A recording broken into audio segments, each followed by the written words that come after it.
Acabas de terminarte la serie de Stranger Things por quinta vez ya, ¿verdad? Lo sé, yo también tengo muchas ganas de que vuelva. Por eso, hoy te traigo curiosidades, secretos y detalles que quizás no sabías de Stranger Things. Desde cómo surgió la idea de los hermanos Duffer hasta las primeras decisiones que dieron forma al fenómeno global que conocemos hoy en día. Si eres fan de la serie, quédate porque habrá cosas que te van a molar. Los hermanos Duffer y el origen de la idea. Los hermanos Duffer siempre han dicho que Stranger Things nace de la obsesión por dos cosas: la historia de niños aventureros de los 80 y el terror psicológico al estilo Stephen King. Los Duffer son unos amantes de los 80 y fueron influenciados de tal forma por esa época que quisieron replicar esa nostalgia en su serie, haciendo referencias a Alien, el ET el extraterrestre, Los Goonies o Pesadilla en Elm Street, película por cierto que inspiró al personaje de Vecna. Ellos querían algo que pareciera una película perdida de los 80 y por eso usaron música sintética, estética vintage y efectos prácticos mezclados con el CGI.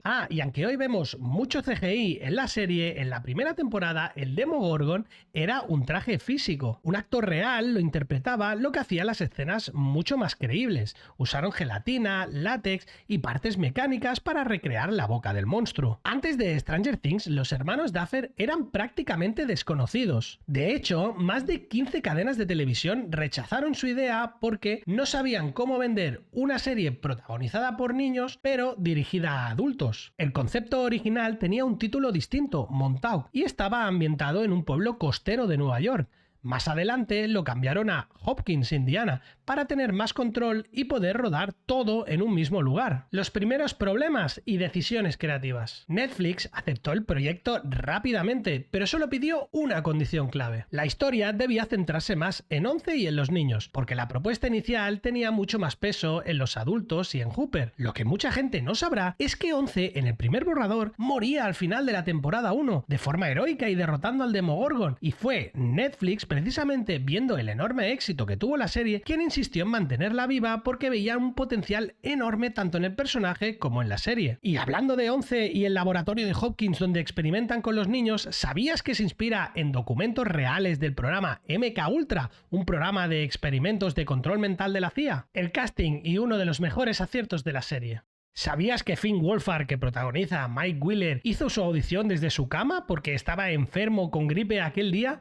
A pesar de eso, su actuación fue tan buena que los Duffer dijeron que era exactamente el tipo de niño nerdy pero líder natural que estaban buscando. Su voz cambia notablemente durante la temporada 2 porque pegó un estirón brutal entre rodajes, y ese ha sido precisamente uno de los problemas más recurrentes a los que se han tenido que enfrentar los directores de Stranger Things durante todos estos años. Millie Bobby Brown, o Once, es quizá la historia más llamativa. Millie tenía solo 10 años y estaba a punto de dejar la actuación porque no conseguía papeles. Para la audición final, los Duffer le pidieron afeitarse la cabeza. Ella aceptó sin dudarlo, algo que ya sorprendió muchísimo al equipo. Sus escenas sin hablar fueron decisivas. Los Duffer buscaban precisamente eso, alguien que pudiera transmitir emociones intensas sin diálogos, y Millie era perfecta. Gaten Matarazzo, el actor que encarna a Dustin, uno de nuestros favoritos, o al menos el mío, sufre displasia cleidocraneal, una condición que afecta a los dientes y los huesos de la clavícula. Los Duffer estaban tan encantados con él que decidieron escribir su condición directamente en el personaje para darle más naturalidad. Su energía y su buen humor encajaban exactamente con la mezcla de ternura y comedia que querían para el personaje. Caleb McLaurin, Lucas en la serie, venía de Broadway, participó en El Rey León. Su disciplina fue una de las cosas que más llamó la atención. Siempre estaba preparado, siempre serio en el set y siempre profesional. Aportó esa mezcla de realismo y dureza que Lucas necesitaba como contrapunto al optimismo de Mike y Dustin. Noah Schnapp, o Will Byers, fue elegido por su capacidad dramática, a pesar de que su personaje casi no aparece físicamente en la temporada 1. Lo gracioso es que en su audición tenía una voz muy suave e infantil, y para la temporada 2 ya tenía voz de adolescente, y aunque tenía poco tiempo en pantalla, eso fue clave para crear la tensión emocional de la historia, la del niño desaparecido. Una química que fue natural desde el primer día. Los niños se conocieron en una sala de espera durante las pruebas finales y se pusieron a hablar como si se conocieran de toda la vida. Los Duffer vieron eso y decidieron que tenían que ser ellos sí o sí. Después de eso, los niños pasaron días jugando juntos, ensayando y creando vínculos reales. Y esta química creo que es una de las claves para el éxito que ha tenido la serie. Y una última anécdota curiosa: en los primeros ensayos, los niños improvisaban tanto que algunas de las frases acabaron en el guión original. Por lo que dicen, Gaten y Finn eran de los más bromistas, Caleb pues era el más serio, el más profesional, y Millie pues actuaba como la mini veterana del grupo. Y ahora nos vamos al elenco de protagonistas adultos. Joyce Byers, protagonizada por Winona Ryder, fue un movimiento totalmente estratégico. Netflix quería una actriz reconocible para atraer a la audiencia adulta. Winona no estaba muy acostumbrada al formato televisivo y aunque ahora es icónica en la serie, no estaba 100% convencida de hacerlo. El guión la convenció porque le recordaba a las novelas de Stephen King que leía de joven. Su papel ayudó a legitimar la serie desde el primer día. David Harbour, que protagoniza a Jim Hooper, estaba pasando por un momento complicado en su carrera. Hacía muchos papeles secundarios y no encontraba un rol protagonista. Los Duffer siempre pensaron en él para el papel de Hooper, porque querían precisamente eso, un personaje dañado, sarcástico y profundamente humano. Su audición fue tan intensa que Netflix ni se lo pensó, lo aprobó sin discusión. Stranger Things, la serie que transformó a Netflix. Cuando Stranger Things se estrenó en julio de 2016, Netflix no era el gigante actual que conocemos hoy en día. Tenía buenas series, sí, como por ejemplo House of Cards o Narcos, pero todavía estaba buscando una identidad clara en cuanto a su contenido original. Lo que pasó con Stranger Things fue tan inesperado como histórico. Netflix lanzó la serie sin apenas publicidad. Era una de esas apuestas pequeñas, por decirlo de una manera, un experimento. Pero en menos de una semana, Stranger Things ya era la serie más vista de la plataforma. Lo sorprendente fue el boca a boca. Cada día crecían los memes, los clips, las teorías y los fans por todas partes. Hasta los ejecutivos admitieron después que ellos no anticiparon ese fenómeno. Se esperaban un título de nicho y ya está. Antes de Stranger Things, Netflix estaba centrado en dramas adultos y thrillers políticos. Después de Stranger Things, vio que había un mercado gigantesco para historias de misterio, nostalgia, ciencia ficción, personajes jóvenes, monstruos y elementos sobrenaturales. A partir de ahí, la plataforma empezó a apostar mucho más por contenidos ochenteros, con niños o adolescentes protagonistas y de género fantástico. Series como Dark, The Umbrella Academy, The OA, Luke and Kay o muchas más nacen indirectamente del efecto Stranger Things. Stranger Things no fue solo una serie exitosa, se convirtió en un fenómeno cultural global. Hubo un repunte brutal en ropa retro, colores neón, música ochentera o juegos arcade. Grupos como Survive, de la banda sonora original, se volvieron masivamente conocidos. Gracias a la serie, la canción de Kate Bush volvió a los primeros puestos de las listas 36 años después de su lanzamiento. ¡Una locura! Funko Pops, camisetas, mochilas, cosplays y zapatillas. Stranger Things se había convertido en una marca multimillonaria para Netflix. Y no olvidemos las colaboraciones oficiales. Hasta Coca-Cola relanzó la New Coke de los 80. Fortnite incluyó skins de la serie y experiencias inmersivas oficiales en varias ciudades del mundo. Stranger Things no solo fue un éxito, fue la serie que definió la identidad moderna de lo que es hoy en día Netflix, que revitalizó la cultura de los 80 y que convirtió a un grupo de niños desconocidos en superestrellas globales. Es el tipo de fenómeno que solo ocurre muy pocas veces en la historia de la televisión. Pues estas han sido solo algunas de las curiosidades y secretos del inicio de Stranger Things. Dime si conocías alguna de ellas tú